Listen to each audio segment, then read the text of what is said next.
Okay, Allah, Yahweh, Shem, Yahushua, Bashem, Rakadash, all praise, honor, and glory go to you, Most High Yahweh, in the name of your Son, Yahushua, lifting up the name of Yahweh, Bashem, Yahushua, above all things. God Allah for your Kadash in our lives, providing wisdom, knowledge, and understanding.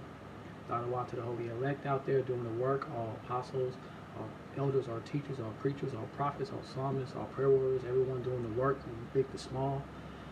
I'm here right now to give you a quick lesson. Shalom to all the saints out there.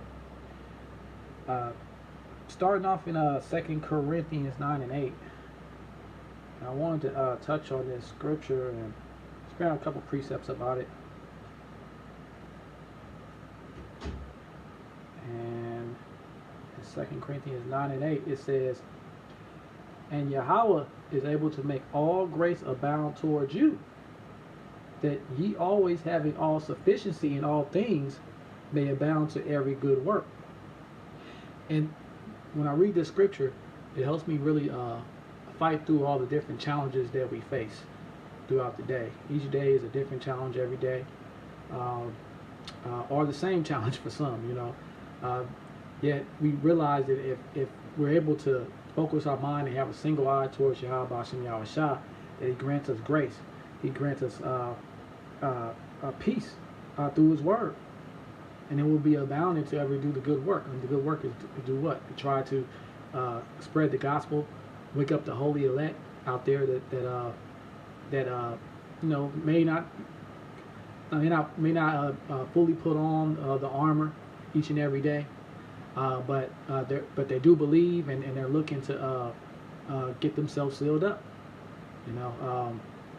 I was watching this one video, and a brother said that, you know, he believes that everybody's already sealed up. So, and if that's the case, then these scriptures right here is just to encourage those that are sealed up to continue to do good work. If you go to a couple precepts, I got first one I'm going to go to is Galatians 6. And Galatians 6,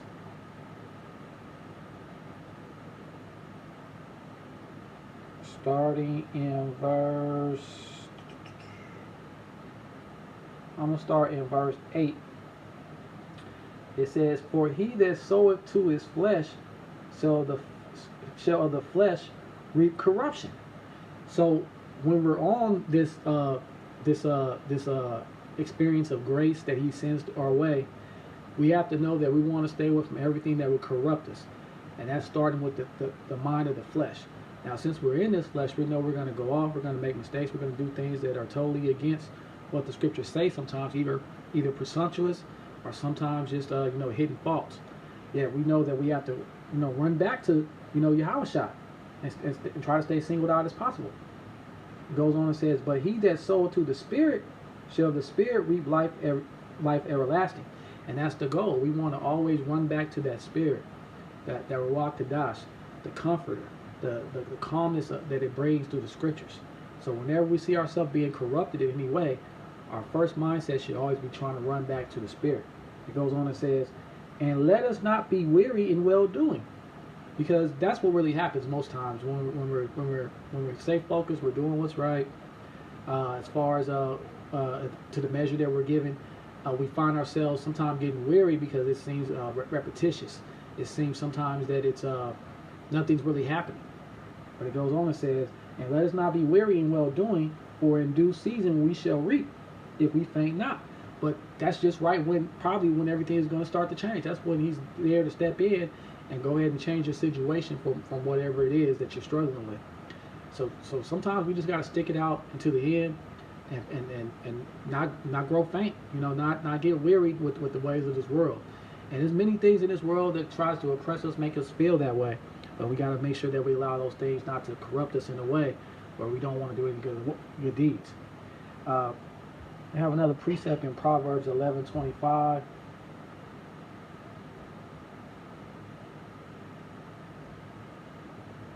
Proverbs 11:25. I'm going to read it in the King James, and I'm going to read it in NLT also. It says, "The liberal soul shall be made fat, and he that watereth shall be watered also himself."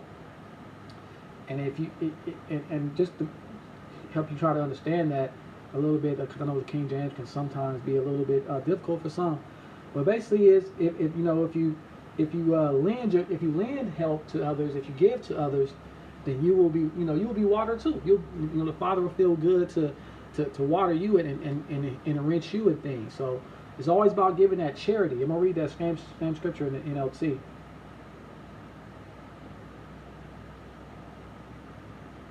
11:25 says, "The generous will prosper; those who refresh others will themselves be refreshed."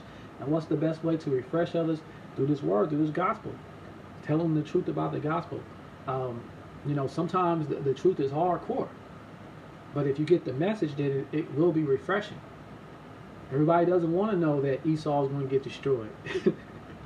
But once you accept it as an Israelite, if you're a so-called African American, Native American, or a Latino, you'll start to see the world for what it is, and you'll start to see that yes, he has corrupted all these different aspects of our lives. He has oppressed us just by the systems that he's placed in play. He doesn't have to necessarily be at your door, kicking you down. It's just everything that's set up. Esau has polluted this place, and we got to know that we still got to be out there trying to get the word out to the holy elect, the hopeful elect out there that are looking to be saved. I have another precept. This is in 2 Timothy 2.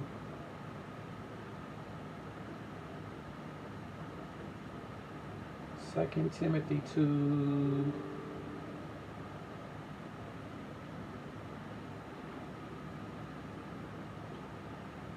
And this is in verse 2 Timothy 2 and verse 21.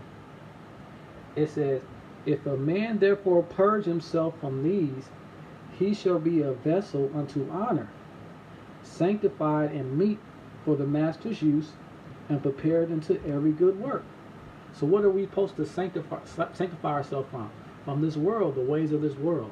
The way Esau Edom has set everything up. Supposed to purge our minds away from all these different things and focus on what? Getting ourselves ready to be a vessel for Yahweh Bashem Yahushua. So we can do these good works out here, whether it's man, whether it's woman. We have to be focused on trying to do the good work. If you go to Psalms 112,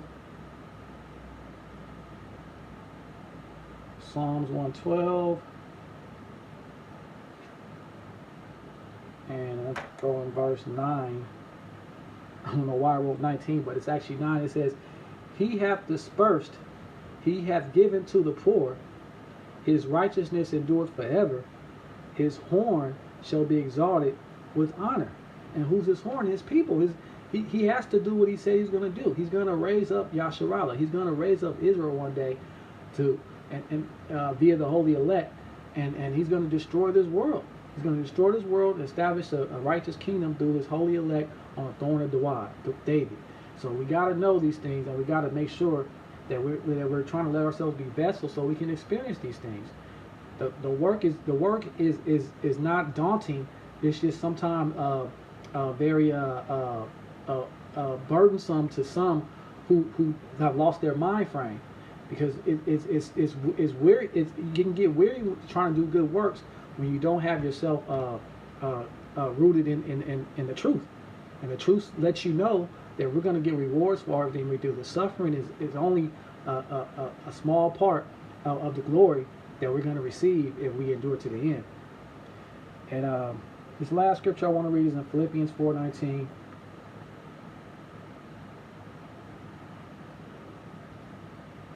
Philippians 4:19. It says, "But my Elohim, Yahweh, shall supply all your need according to his riches in glory by Hamashiach Yahushua."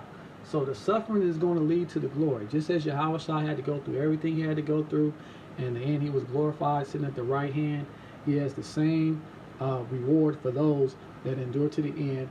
Will sit on the throne with Yahushua, which is a gift, which is something that, if you're an Israelite and you hear these things and you don't understand it, you might want to go ahead and tune into a lot of the different teachers and different apostles that are teaching these things, so you can get rooted in these things. Because without having the mindset of the reward of the glory that you receive for suffering, it's damn near impossible to feel any kind of joy and endurance in this truth, because everything is stacked up against you. Esau has set it up so well to where everything just is waking up, having to face bills, having to get up, get your daily bread, and go to work. Seems impossible sometimes. Yet he promised us a glory in the end.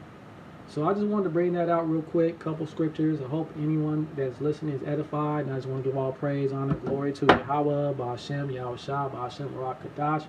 Just want to send truly double honors to Yahushua and all the apostles and elders that have been doing the work for such a long time, and all the saints out there on the street corners doing the work. Ka'alau Yah Ba'ashem, Yahushua, Ba'ashem, Barak Kadash. Shalom to the holy elect.